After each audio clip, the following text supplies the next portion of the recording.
In past weeks, the official Fire Emblem Japanese Twitter has put out several short videos revealing more basic information about mechanics and characters of Fire Emblem Engage.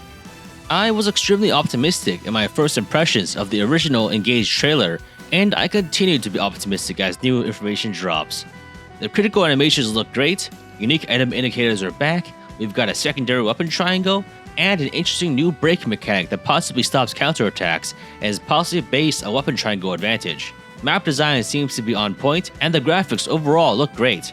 Basically everything good about Fire Emblem seems to be present. The one thing that has irked me is the clear lack of 2D portraits for characters though, as the game seems to opt to use the 3D models as much as possible, even as talking heads for dialogue.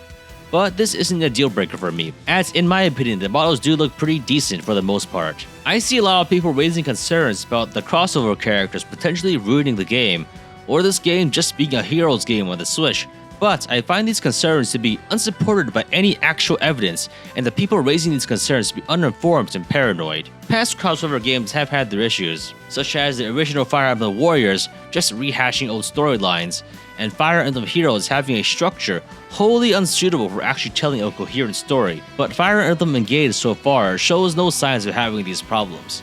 But even if the story is bad, I guess I really don't care. If it's good, I can enjoy it, but if it's bad, I can make a 50-part series dissecting it chapter by chapter, and we can all laugh at it together. Fire Emblem Fates has been an endless source of entertainment for many of us, despite, or rather, specifically because of its flaws. But at the end of the day, I think most of us can agree that the presentation and gameplay is what matters most, and I have been thoroughly impressed and interested with what I have seen so far. But what do you think? Are you optimistic about Fire Emblem Engage being good?